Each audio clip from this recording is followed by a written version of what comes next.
Assalamualaikum warahmatullahi wabarakatuh. Kami dari kelompok 7 akan mempresentasikan materi pendidikan kewarganegaraan tentang yang pertama, pengertian, hakikat, dan kedudukan wawasan Nusantara. Kemudian yang kedua, latar belakang konsepsi wawasan Nusantara. Adapun kelompok kami terdiri dari saya sendiri, Witiza Halwa Yadatul Kolbi, kemudian Irfani Rahadatul Aishi, dan juga Laila Maulidiah. Baiklah, pembahasan yang pertama yakni tentang pengertian wawasan Nusantara. Istilah wawasan mengandung arti cara pandang dan pengetahuan. Adapun istilah Nusantara adalah nama lain dari Indonesia. Nah, secara etimologis, wawasan berarti wawas atau melihat, dan Nusantara berarti deretan pulau-pulau atau kepulauan.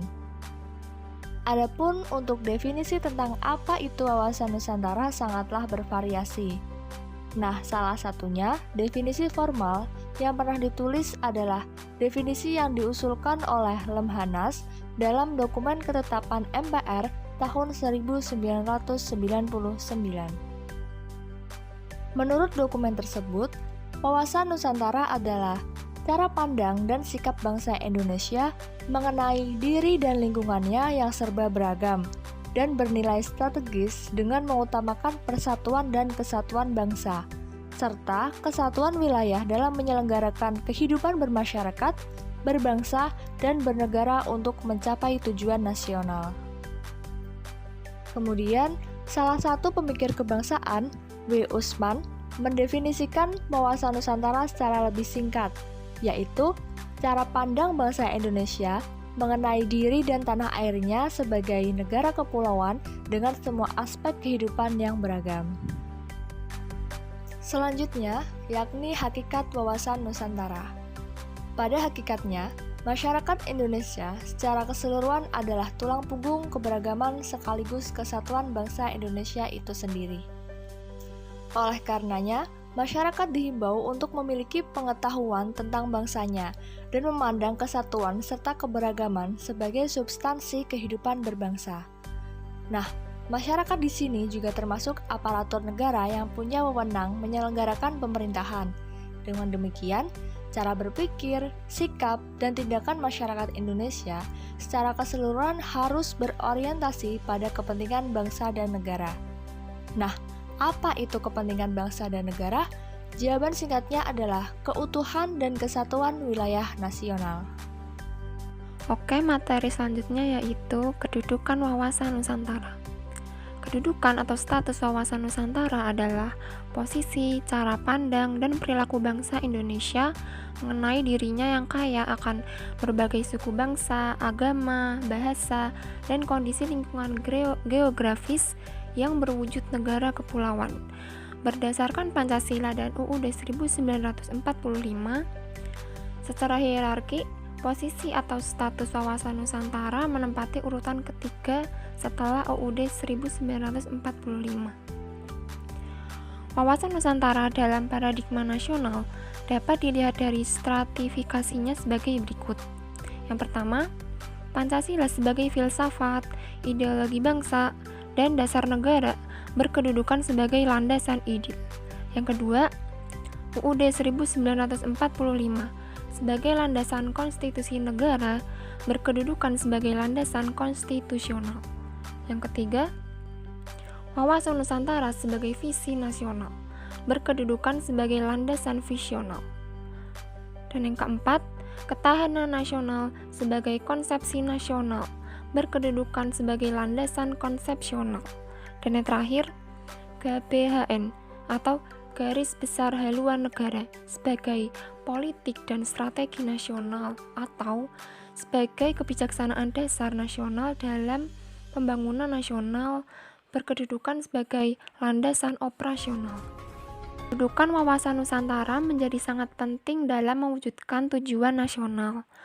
Wawasan Nusantara menjadi sebuah wawasan nasional bagi bangsa Indonesia dan merupakan ajaran yang diyakini kebenarannya oleh seluruh rakyat Indonesia, supaya tidak terjadi penyesatan atau penyimpangan dalam upaya mewujudkan cita-cita serta tujuan nasional. Adanya kedudukan wawasan Nusantara menjadi landasan visional untuk menyelenggarakan kehidupan nasional dalam berbangsa dan bernegara. Materi selanjutnya yakni latar belakang konsepsi wawasan Nusantara. Latar belakang yang mempengaruhi tumbuhnya konsepsi wawasan Nusantara adalah sebagai berikut. Yang pertama, falsafah Pancasila. Pancasila sendiri merupakan dasar dalam terjadinya wawasan Nusantara dari nilai-nilai yang terdapat dalam Pancasila. Nilai-nilai tersebut antara lain penerapan HAM atau hak asasi manusia, misalnya pemberian kesempatan dalam menjalankan ibadah sesuai agama yang dianutnya. Kemudian, mengutamakan pada kepentingan masyarakat daripada kepentingan individu dan golongan. Dan yang terakhir, pengambilan keputusan berdasarkan dalam musyawarah mufakat. Latar belakang yang kedua yakni aspek historis. Dari segi sejarah, bahwa bangsa Indonesia menginginkan menjadi bangsa yang bersatu dengan wilayah yang utuh karena dua hal, yaitu kita pernah mengalami kehidupan sebagai bangsa yang terjajah dan terpisah, dan kita pun pernah mengalami memiliki wilayah yang terpisah. Untuk keluar dari keadaan bangsa dan wilayah yang terpisah serta terjajah, kita membutuhkan semangat kebangsaan. Adapun perkembangan semangat kebangsaan Indonesia dibagi dalam 3 kurun waktu, yakni 1. Zaman perintis 1908, yaitu dengan kemunculan Pergerakan Nasional Budi Utomo. 2. Zaman penegas 1928, yaitu dengan Ikrar Sumpah Pemuda. 3. Zaman pendobrak 1945 dengan munculnya Proklamasi Kemerdekaan Indonesia. Selain itu, upaya untuk memperkuat ketahanan nasional dan mempersatukan wilayah Indonesia adalah dengan mengganti ordonansi tahun 1939. Sehingga keluarlah Deklarasi Juanda 1957 yang berintikan 1. Perairan Indonesia adalah laut wilayah Indonesia beserta perairan pedalaman Indonesia. 2. Laut wilayah Indonesia adalah jalur laut 12 mil laut. 3. Perairan pedalaman Indonesia adalah semua perairan yang terletak pada sisi dalam dari garis dasar. Keluarnya Deklarasi Juanda 1957 tersebut melahirkan konsepsi wawasan Nusantara di mana laut tidak lagi sebagai pemisah, tetapi sebagai penghubung. Wawasan Nusantara dibangun dari konsepsi kewilayahan.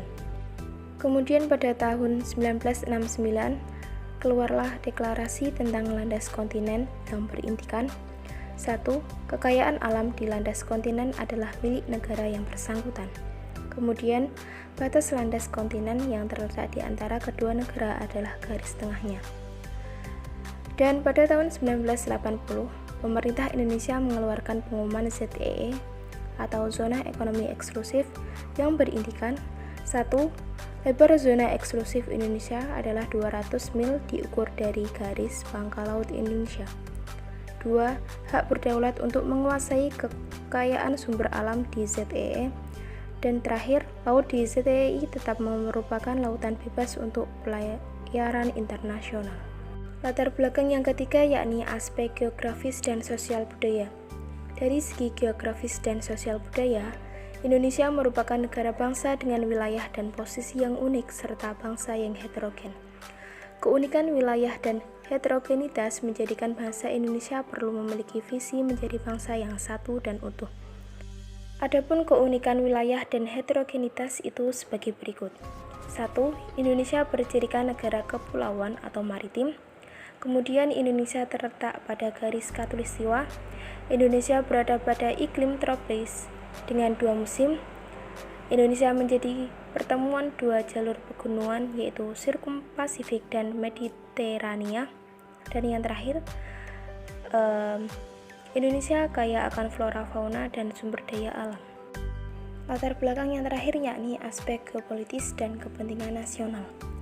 Berdasarkan geopolitik, wilayah Indonesia adalah satu kesatuan wilayah dari Sabang sampai Merauke yang terletak di antara 2 samudra dan 2 benua.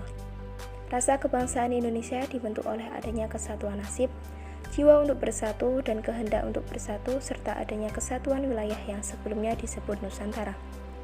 Prinsip geopolitik Indonesia menunjukkan bahwa dalam wilayah, bangsa Indonesia tidak ada semangat untuk memperluas wilayah sebagai ruang lingkup. Salah satu kepentingan nasional Indonesia adalah bagaimana menjadikan bangsa dan wilayah ini senantiasa satu dan utuh dan tercapainya tujuan nasional Indonesia. Baiklah, sekian presentasi dari kelompok kami. Kurang lebihnya mohon maaf. Terima kasih. Wassalamualaikum warahmatullahi wabarakatuh.